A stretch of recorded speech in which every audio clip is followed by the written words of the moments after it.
ओम नमो भगवते वासुदेवाय नमः। श्रोताओं, आपका जीवन मंगलमय हो। श्रोताओं, आज आप श्रवण करेंगे गुरुवार व्रत की कथा। बृहस्पतिवार का दिन भगवान विष्णु को समर्पित है। कहते हैं कि जो व्यक्ति हर गुरुवार भगवान विष्णु की पूजा करता है और गुरुवार की कथा सुनता है, गुरु बृहस्पति की और भगवान विष्णु की कृपा से उनकी सभी परेशानियां दूर हो जाती हैं। लेकिन गुरुवार की व्रत की कथा और पूजा के कुछ नियम हैं जिनका बड़ी ही सावधानी से पालन करना चाहिए। आइए जानते हैं गुरुवार के व्रत कथा और व्रत से जुड़े नियम। गुरुवार व्रत पूजा कथा में कई ऐसी बातें बताई गई हैं जिन्हें मनुष्य को ध्यानपूर्वक अपनाना चाहिए। कहते हैं कि जो व्यक्ति श्रद्धा भाव से गुरुवार को भगवान विष्णु की पूजा करता है और गुरुवार व्रत की कथा कहता है और सुनता है, उसकी गरीबी और कष्ट को भगवान विष्णु दूर कर देते हैं। जीवन में सुख समृद्धि के लिए गुरुवार के दिन आप भी इस गुरुवार व्रत कथा को सुने या पढ़ें। बृहस्पतिवार के दिन सूर्योदय से पहले उठें और नित्य कर्म से निवृत्त होकर पीले रंग के वस्त्र पहने। उसके बाद पूरे घर में गंगा जल छिड़कें। इसके बाद पूजा घर में श्री हरि विष्णु की मूर्ति या चित्र स्थापित करें। फिर पीले रंग के गंध पुष्प और अक्षत चढ़ाएं। इसके बाद चना, गुड़ और मुनक्का चढ़ाकर विधि विधान से पूजन विधि शुरू करें। इसके बाद मंत्रों का जाप करें। इसके बाद व्रत की कथा पढ़ें। कथा पढ़ने के बाद केले के पेड़ में जल चढ़ाएं। मंत्रोच्चार के बाद बृहस्पतिवार व्रत की कथा पढ़ें। यह इस प्रकार है कि प्राचीन समय की बात है, भारतवर्ष में एक राजा राज्य करता था। वह बड़ा प्रतापी और दानी था। वह नित्य गरीबों और ब्राह्मणों की सेवा सहायता करता था। प्रतिदिन मंदिर में भगवान दर्शन करने जाता था, लेकिन यह बात उसकी रानी को अच्छी नहीं लगती थी। वह ना ही पूजन करती थी और ना ही दान करने में उसका मन लगता था। एक दिन राजा शिकार खेलने वन को गए हुए थे, तो रानी और दासी महल में अकेली थी। उसी समय बृहस्पति देव साधु भेष में राजा के महल में भिक्षा के लिए गए और भिक्षा मांगी, तो रानी ने भिक्षा देने से मना कर दिया। रानी ने कहा कि हे साधु महाराज, मैं तो दान पुण्य से तंग आ गई हूँ। इस कार्य के लिए मेरे पतिदेव ही बहुत हैं। अब आप ऐसी कृपा करें कि सारा धन नष्ट हो जाए तथा मैं आराम से रह सकूं। साधु ने कहा, देवी तुम तो बड़ी अजीब हो। धन और संतान से कौन दुखी होता है? इसकी तो सभी कामना करते हैं। पापी भी पुत्र और धन की इच्छा करते हैं। अगर तुम्हारे पास अधिक धन है तो भूखे मनुष्यों को भोजन कराओ, प्याऊ लगवाओ, ब्राह्मणों को दान दो, कुआं, तालाब, बावड़ी, बाग, बगीचे आदि का निर्माण कराओ, मंदिर, पाठशाला, धर्मशाला बनवाकर दान दो, निर्धनों की कुमारी कन्याओं का विवाह कराओ, साथ ही यज्ञ आदि कर्म करो, अपने धन को शुभ कार्यों में खर्च करो। ऐसा करने से तुम्हारा नाम परलोक में सार्थक होगा एवं स्वर्ग की प्राप्ति होगी। लेकिन रानी पर उपदेश का कोई प्रभाव नहीं पड़ा। वह बोली, महाराज मुझे ऐसे धन की आवश्यकता नहीं है जिसको मैं अन्य लोगों को दान दूं, जिसको रखने और संभालने में ही मेरा सारा समय नष्ट हो जाए।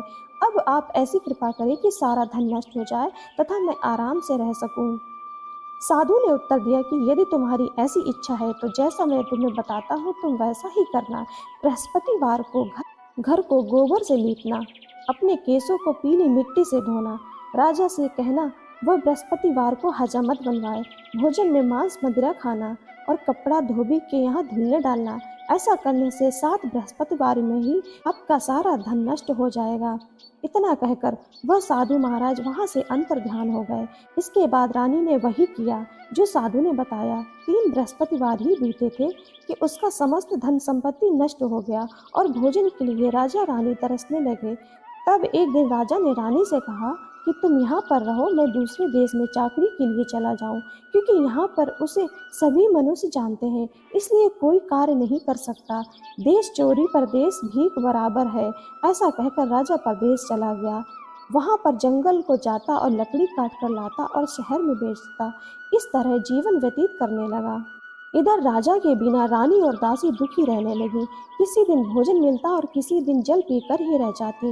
एक समय जब रानी और दासियों को 7 दिन बिना भोजन के रहना पड़ा, तो रानी ने अपनी दासी से कहा, हे दासी, पास ही के नगर में मेरी बहन रहती है, वो बड़ी धनी है, तो उसके पास जा और 5 सेर बेजर मांग कर ले आ, ताकि कुछ समय के लिए थोड़ा बहुत गुजर बसर हो जाए। दासी रानी की बहन के पास गई।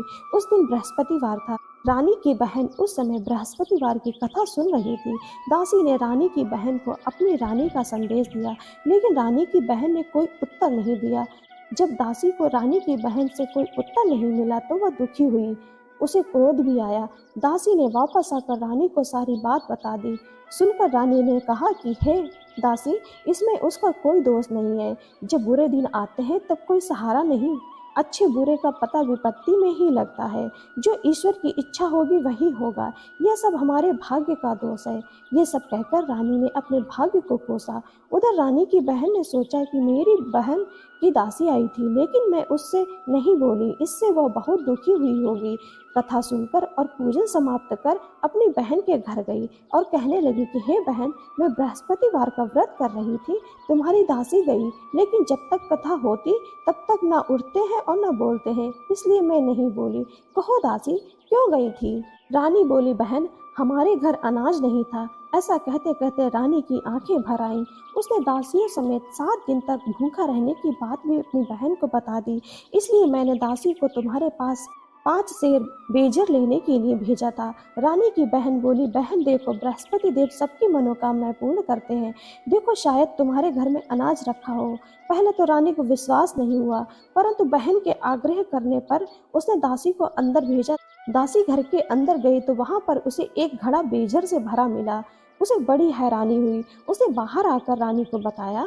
दासी रानी से कहने लगी कि हे रानी, जब हमको भोजन नहीं मिलता है तो हम व्रत ही तो करते हैं, इसलिए क्यों ना इनसे व्रत और कथा की विधि पूछ ली जाए, हम भी व्रत किया करेंगे। दासी के कहने पर रानी ने अपनी बहन से बृहस्पति व्रत के बारे में पूछा। उसकी बहन ने बताया, बृहस्पतिवार के व्रत में चने की दाल, गुड़ और मुनक्का से विष्णु भगवान को केले के वृक्ष की जड़ में पूजन करें तथा दीपक जलाएं और कथा सुने। उस दिन एक ही समय भोजन करें।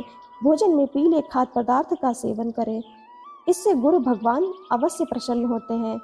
अन्न पुत्र और धन वरदान देते हैं, साथ ही सभी मनोकामनाएं पूर्ण करते हैं। व्रत और पूजन की विधि बताकर रानी की बहन अपने घर लौट आई। रानी और दासी दोनों ने निश्चय किया कि बृहस्पति देव भगवान का पूजन जरूर करेंगे। 7 रोज बाद जब बृहस्पतिवार आया तो उन्होंने व्रत रखा। घुड़साल में जाकर चना और गुड़ बीन लाई और तथा उसकी दाल से केले की जड़ तथा विष्णु भगवान का पूजन किया। अब पीला भोजन कहाँ से आए? दोनों बड़ी दुखी हुई, परंतु उन्होंने व्रत किया था, इसलिए बृहस्पति देव भगवान प्रसन्न थे। एक साधारण व्यक्ति के रूप में वे 2 थालों में पीला भोजन लेकर आए और दासी को देकर बोले, हे दासी, ये भोजन तुम्हारे और तुम्हारी रानी के लिए है, इसे तुम दोनों ग्रहण करना। दासी भोजन पाकर बहुत प्रसन्न हुई। उसने रानी से कहा, चलो रानी जी, भोजन कर लो। परंतु रानी को भोजन आने के बारे में कुछ पता ही नहीं था, इसलिए उसने कहा कि जा तू ही भोजन कर, क्योंकि तू व्यर्थ में हमारी हंसी उड़ाती है। तब दासी ने कहा, एक व्यक्ति भोजन दे गया है। तब रानी ने कहा, व्यक्ति तेरे लिए ही भोजन दे गया है, तू ही भोजन कर। तब दासी ने कहा कि वह व्यक्ति हम दोनों के लिए 2 थालों में सुंदर पीला भोजन दे गया है, इसलिए मैं और आप दोनों ही साथ साथ भोजन करेंगे। यह सुनकर रानी बहुत प्रसन्न हुई और दोनों ने गुरु भगवान को नमस्कार कर भोजन किया। उसके बाद से वे प्रत्येक बृहस्पतिवार को गुरु भगवान का व्रत और पूजन करने लगी। बृहस्पति भगवान की कृपा से उनके पास धन हो गया, लेकिन रानी फिर पहले की तरह आलस्य करने लगी। तब दासी बोली, देखो रानी, तुम पहले भी इस प्रकार आलस्य करती थी, तुम्हें धन के रखने में कष्ट होता था, इस कारण सभी धन नष्ट हो गया। अब गुरु भगवान की कृपा से धन मिला है तो फिर तुम्हें आलस्य होता है। बड़ी मुसीबतों के बाद हमने यह धन पाया है, इसलिए हमें दान पुण्य करना चाहिए। अब तुम भूखे मनुष्यों को भोजन कराओ, प्याऊ लगवाओ, ब्राह्मणों को दान दो, कुआं, तालाब, बावड़ी और बाग बगीचे आदि का निर्माण कराओ, मंदिर, पाठशाला और धर्मशाला बनवाकर दान दो, निर्धनों की कुमारी कन्याओं का विवाह कराओ, साथ ही यज्ञ आदि कर्म करो, अपने धन को शुभ कार्यों में खर्च करो, जिससे तुम्हारे कुल का यश बढ़े और स्वर्ग प्राप्त हो, पितृ प्रसन्न हो। दासी की बात मानकर रानी शुभ कर्म करने लगी, उसका यश फैलने लगा। एक दिन रानी और दासी आपस में विचार करने लगी कि न जाने राजा किस दशा में होंगे, उनकी कोई खोज खबर भी नहीं है। उन्होंने श्रद्धा पूर्वक बृहस्पति भगवान से प्रार्थना की, राजा जहाँ कहीं भी हो शीघ्र वापस आ जाएं। उस रात्रि को बृहस्पति देव ने राजा को स्वप्न में कहा कि हे राजा, उठ, तेरी रानी तुझको याद करती है, अपने देश लौट आ। राजा प्रातःकाल उठा और जंगल से लकड़ी काटने के लिए जंगल की ओर चल पड़ा। जंगल से गुजरते हुए विचार करने लगा कि रानी की गलती से उसे कितने दुख भोगने पड़े। राजपाट छोड़कर जंगल में आकर रहना पड़ा। जंगल से लकड़ी काटकर शहर में बेचकर गुजारा करना पड़ा और अपनी दशा को याद करके व्याकुल होने लगा। उसी समय राजा के पास बृहस्पति देव साधु के वेश में आकर बोले, लकड़हारे, तुम इस सुनसान जंगल में किस चिंता में बैठे हो, मुझे बताओ। यह सुन राजा के नेत्रों में जल भर आया। साधु की वंदना कर राजा ने अपनी संपूर्ण कहानी सुना दी। महात्मा दयालु होते हैं। वे राजा से बोले, हे राजा, तुम्हारी पत्नी ने बृहस्पति देव के प्रति अपराध किया था, जिसके कारण तुम्हारी यह दशा हुई। अब तुम चिंता मत करो, भगवान तुम्हें पहले से अधिक धन देंगे। देखो, तुम्हारी पत्नी ने बृहस्पतिवार का व्रत शुरू कर दिया है।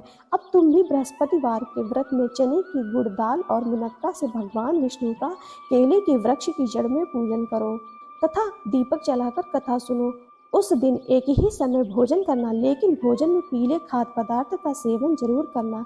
भगवान तुम्हारी सब मनोकामनाओं को पूर्ण करेंगे। साधु की बात सुनकर राजा बोला, हे प्रभु, लकड़ी बेचकर तो इतना पैसा भी नहीं बचता जिससे भोजन के उपरांत कुछ बचा सकूं। मैंने रात्रि में अपनी रानी को व्याकुल देखा था। मेरे पास कोई साधन नहीं है जिससे उसका समाचार जान सकूं। फिर मैं कौन सी कहानी कहूं, यह भी मुझको मालूम नहीं है। साधु ने कहा, हे राजा, मन में बृहस्पति भगवान के पूजन व्रत का निश्चय करो। वे स्वयं तुम्हारे लिए कोई राह बना देंगे। बृहस्पतिवार के दिन तुम रोजाना की तरह लकड़ियां लेकर शहर में जाना। तुम्हें रोज से 2 गुना धन मिलेगा, जिससे तुम भली भांति भोजन कर लोगे तथा बृहस्पति देव की पूजा का सामान भी आ जाएगा। राजा ने ऐसा ही किया और उसको मनोवांछित फल की प्राप्ति हो गई। इस प्रकार जो भी यह कथा पढ़ता या सुनता है, उसके सभी मनोरथ पूरे होते हैं। जय हो बृहस्पति देव की।